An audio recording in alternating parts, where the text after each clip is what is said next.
de esta obra.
Es una obra muy extensa, a 2 volúmenes generalmente, alrededor de 1000 páginas.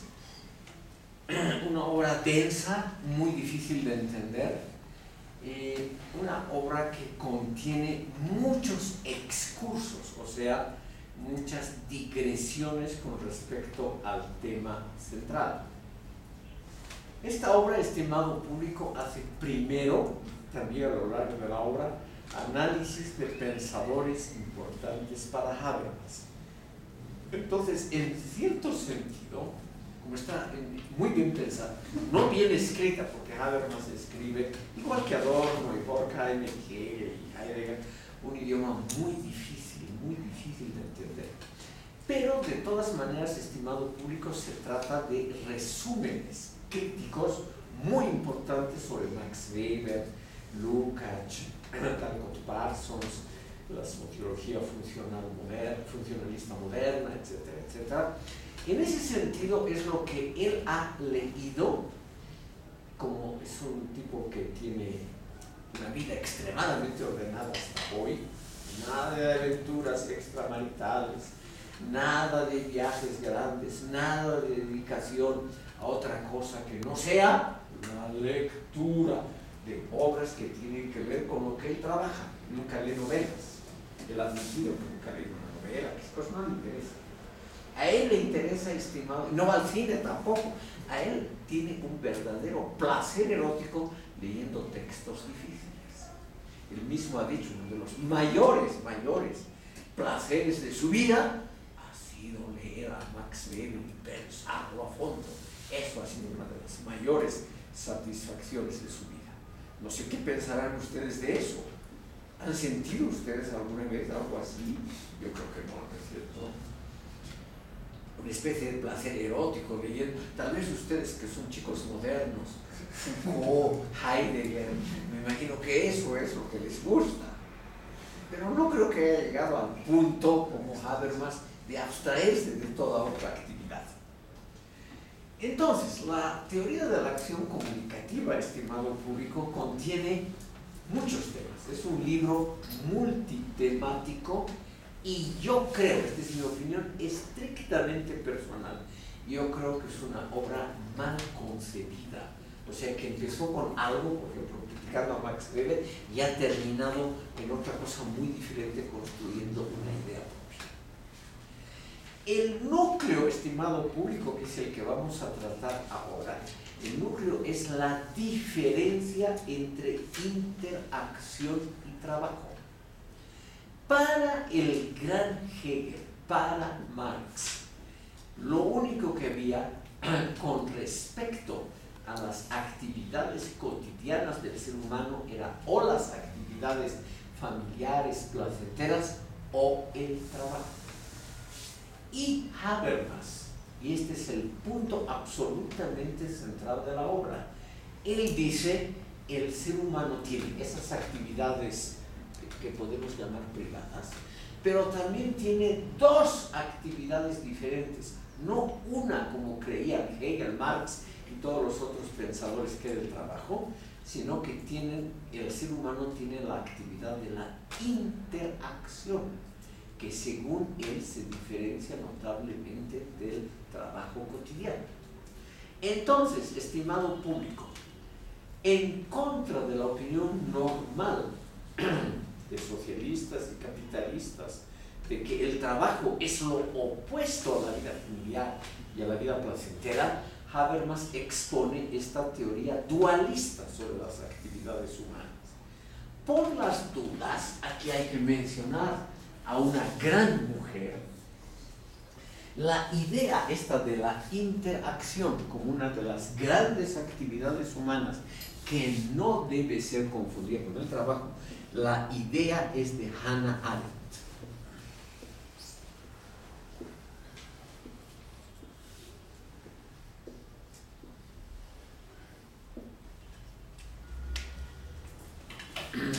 Yo me permitiría aconsejar a ustedes ver algo muy interesante que nos da luces claras sobre esta idea de Hannah Arendt, y es la película con ese nombre que se puede comprar aquí, el video en español, tal vez alguno ha visto, perdón, no es el video, es una película de Margareta von Trotta. La película se llama simplemente Hannah Arendt. Y en un solo episodio de la vida de Hannah Arendt, que es cuando ella fue corresponsal en Jerusalén al famoso juicio de Adolf Eichmann, que era uno de los principales criminales nazis de guerra, en ese juicio, estimado público, ella desarrolló esta idea. Es decir, que aparte del trabajo normal, pero también separado de la actividad placentera, nosotros tenemos el campo de la interacción que, según Hannah Arendt y Habermas, tendría una autonomía propia, o sea, no debe ser confundido con el campo del trabajo. La interacción tendría sus reglas, su autonomía propia, etc. ¿Cuáles son los distintivos que además diferencian entre trabajo e interacción? En la interacción nosotros usamos un habla cotidiana contextualizada. O sea, usamos un idioma que parte de un contexto que los hablantes de la zona del país más o menos conocen. Es un habla comprensible, o sea, no es un habla especializada, es un habla que toda persona normal puede entender. Y esa habla cotidiana contextualizada, así es el título que va a ver más, ya no he escrito el nombre completo porque es muy largo. Esta habla cotidiana contextualizada es la que nos permite expresar el mundo de los sentimientos, por un lado, pero también el mundo de nuestras apreciaciones estéticas, éticas, etc. O sea, cuando nosotros hacemos juicios estéticos sobre obras de arte, sobre las personas que nos gustan o nos disgustan, etc., o cuando nosotros hacemos juicios éticos, ese tipo es un perro que no cumple su palabra, etcétera, etcétera, en todos esos casos nosotros no usamos un habla técnica, sino usamos un lenguaje, un habla cotidiana, que está contextualizada, o sea que la podemos comprender por haber nacido o crecido en ese contexto, pero que no es esotérica, es más bien, para usar un término griego antiguo, es exotérica, con X, que significa comprensible a todos. Lo de afuera es lo exotérico, lo de adentro lo esotérico, lo dedicado a los iniciados. En cambio, en la esfera del trabajo, ¿cómo se estila en la modernidad? Todo esto tiene que ver con el mundo moderno, mundo moderno actual, por ejemplo en el ambiente de la fábrica o de la oficina, según Habermas, utilizamos un habla técnica. Y esa habla técnica tiene como distintivo que abstrae del contexto cotidiano de la vida. O sea, estimado público, aquí vemos un habla técnica, como por ejemplo usamos aquí en esta clase, una cosa que me imagino no entenderían muchas personas de afuera,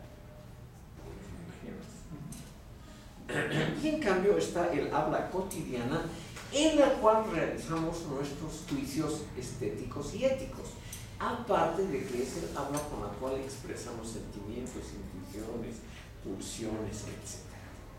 Entonces, habría ahí dos cosas diferenciables. Según Habermas, Marx no ha considerado esta posibilidad, no ha considerado que hay estos dos campos diferenciables entre sí en la actividad normal del ser humano fuera de lo estrictamente familiar. Otra de las características importantes que distinguen a las dos es, estimado público, que el mundo de la vida, que es una expresión inventada por Habermas, que ha sido utilizada antes seguramente por los fenomenólogos, etc., pero Habermas la ha vuelto mundialmente famosa. El mundo de la vida, estimado público, es el mundo de los valores que nos interesan. Es el mundo, por ejemplo, que tenemos muy adentro y el que define nuestras actuaciones. Porque en ese mundo de la vida es el mundo de nuestras metas. Es el mundo, por ejemplo, cuando un chico dice, yo quiero estudiar filosofía porque quiero comprender más el mundo y no estudio, digamos, odontología o ingeniería comercial. Me decido por filosofía porque mi deseo es comprender el mundo. Entonces, ese chico lo que está haciendo es un trabajo, es una actividad que tiene que ver con la interacción. En cambio, en el mundo del trabajo, según Habermas, lo que imperan son sobre todo las regulaciones del sistema. Él ha contrapuesto la palabra sistema, el concepto de sistema, al concepto de mundo de la vida. El sistema es el mundo regulado técnicamente. Por ejemplo, cuando alguien conduce un avión, conduce ese avión de acuerdo a reglas extremadamente estrictas, reglas que tienen naturalmente su razón de ser, pero no son las reglas del mundo cuando ese piloto, por ejemplo, abandona el avión y se dirige a su casa. Y en su casa puede tener vida social, o puede dedicarse a leer un libro, o puede dedicarse a cualquier cosa placentera o no. Entonces, ese mundo el sistema es el mundo regulado por reglas técnicas, y el mundo de la vida es el mundo donde campean no solo los sentimientos, las pulsiones, sino también los valores éticos y estéticos. Ese es el mundo de la vida. Según Habermas, estimado público, nosotros tenemos una razón global. Y esa razón global, la expresión, como ustedes saben, es del Robert Horkheimer, esa razón global tiene que ver con la interacción. Y la razón instrumental tiene que ver con el mundo, tiene que ver con el trabajo. Él ha explicitado claramente que esa definición, que se debe en principio a Max Weber y luego a los fundadores de la Escuela de Frankfurt, muestran dos tipos diferentes de racionalidad. O sea, en la interacción nosotros usamos la razón global y en el trabajo usamos la razón instrumental. Por ejemplo, muy simple, el piloto que conduce un avión, él sigue estrictamente reglamentos legales por un lado y técnicos por otro, o sea, del ámbito del trabajo.